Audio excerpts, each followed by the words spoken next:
नमस्कार विद्यार्थी मित्रांनो, स्वागत आहे तुमचं आपल्या स्टडी फ्लो अपडेट्स या आपल्या यूट्यूब चॅनलवर। मित्रांनो, जर तुम्ही MPSCची तयारी करत असाल तर आजचा हा व्हिडिओ तुमच्यासाठी अत्यंत महत्त्वाचा ठरणार आहे। महाराष्ट्र लोकसेवा आयोगाकडून एक नवीन आणि मोठी अपडेट आलेली आहे। बरेच विद्यार्थी रात्रंदिवस अभ्यास करतात, परीक्षा देतात, पण छोट्या छोट्या चुकांमुळे किंवा कागदपत्रांच्या त्रुटींमुळे त्यांना अपात्र ठरवलं जातं। आज आपण एक नवीन प्रसिद्धीपत्रकाबद्दल सविस्तर चर्चा करणार आहोत, ज्यामध्ये उमेदवारांना अपात्र का ठरवण्यात आलं आहे याची कारणे दिलेली आहेत।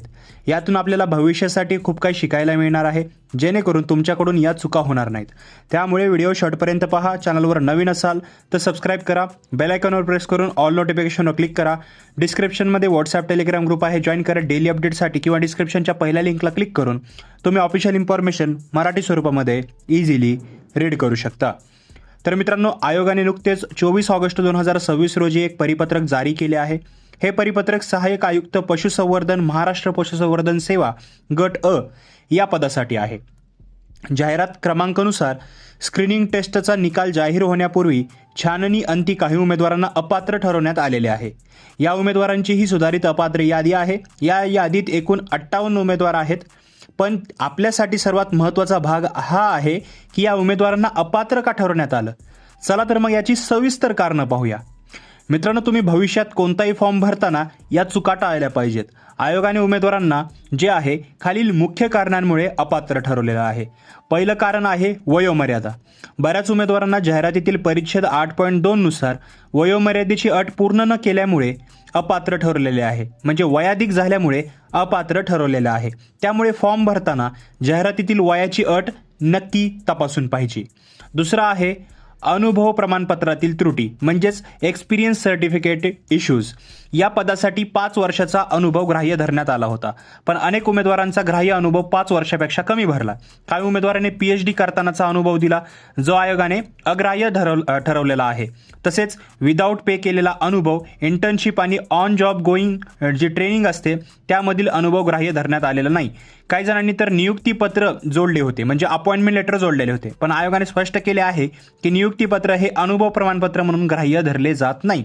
म्हणजे जो अनुभव असतो तो लागतो, पण त्यासाठी या प्रकारच्या अटी असतात, त्या तुम्हाला पूर्ण करणं गरजेचं असतं।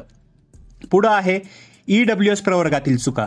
बघा, काही उमेदवारांनी अर्जामध्ये EWS प्रवर्गाचा दावा केला, पण सादर केलेल्या प्रमाणपत्रामध्ये प्रवर्ग मराठा असा नमूद होता। तसेच काहींनी SEBCचे प्रमाणपत्र जोडले किंवा चालू वित्तीय वर्षाचे प्रमाणपत्र दिले नाही, त्यामुळे त्यांचा EWSचा दावा रद्द करून खुल्या प्रवर्गाच्या वयोमर्यादेनुसार त्यांना अपात्र ठरवण्यात आलेला आहे, म्हणजे इथं सर्टिफिकेटचा पण इश्यू आहे। पुढे आहे शासकीय कर्मचारी वयोमर्यादा सवलत। बघा, हा पॉईंट खूप महत्त्वाचा आहे। काही उमेदवारांनी महाराष्ट्र शासनाच्या कर्मचाऱ्यांना मिळणाऱ्या वयोमर्यादा सवलतीसाठी जिल्हा परिषदेचे प्रमाणपत्र सादर केले होते, पण लक्षात घ्या, जिल्हा परिषदेचा कर्मचारी हा महाराष्ट्र शासनाचा कर्मचारी मानला जात नाही, राज्य शासनाचा मानला जात नाही, त्यामुळे त्यांना सवलत मिळाली नाही आणि ते वयाधिक ठरलेले आहेत। आणि पुढे आहे शेवट दिव्यांग प्रमाणपत्र। बघा, काही उमेदवारांचे दिव्यांगत्व 40% पेक्षा कमी, उदाहरणार्थ 30% होते, तर काहींचे टेम्पररी डिसॅबिलिटी म्हणजे तात्पुरते दिव्यांग होते, त्यामुळे ते दिव्यांग आरक्षणासाठी अपात्र ठरवले, म्हणून त्यांना अपात्र करण्यात आलेलं आहे। या सर्व कारणावरून आपल्याला काय शिकायला मिळतं की डॉक्युमेंट्स अपलोड करताना आणि फॉर्म भरताना किती काळजी घेणं गरजेचं आहे। आयोगाने स्पष्ट केलं आहे की ही यादी उमेदवारांनी यापूर्वी सादर केलेल्या अभिवेदनांच्या कार्यवाही अंती सुधारित करून लावण्यात आलेली आहे। याचाच अर्थ असा की यापुढे प्राप्त होणाऱ्या उमेदवारांची कोणतीही नवीन अभिवेदने म्हणजे जे तक्रारी किंवा विनंत्या असतील त्या आयोगाकडून विचारात घेतल्या जाणार नाहीयेत, याची सर्व संबंधित उमेदवारांनी नोंद घ्यायची आहे। त्यामुळे आता हा आयोगाचा अंतिम निर्णय जो आहे तो असणार आहे। तर मित्रांनो, ही होती आजची अत्यंत महत्त्वाची आणि सविस्तर माहिती। तुम्हाला ही संपूर्ण PDF हवी असेल तर तुम्हाला टेलिग्राम आणि व्हॉट्सॲप ग्रुपवरती मिळून जाईल, लिंक डिस्क्रिप्शनमध्ये आहे, तिथून जॉईन करू शकता। किंवा तुम्हाला वाचायचं असेल तर डिस्क्रिप्शनच्या पहिल्या लिंकला क्लिक करा। तुमच्या अभ्यासातील अशाच महत्त्वाच्या, अचूक आणि छोट्यातल्या छोट्या अपडेटसाठी चॅनलला लगेच सबस्क्राईब करा आणि हा व्हिडिओ तुमच्या इतर मित्रांसोबत नक्की शेअर करा, जेणेकरून त्यांच्याकडून फॉर्म भरताना या चुका होणार नाहीत। व्हिडिओ आवडला असेल तर नक्की लाईक करा आणि तुमचे काही प्रश्न असतील तर कॉमेंट बॉक्समध्ये विचारायला विसरू नका। भेटूया पुढच्या व्हिडिओमध्ये एका नवीन माहितीसोबत। तोपर्यंत हा व्हिडिओ पाहिल्याबद्दल धन्यवाद।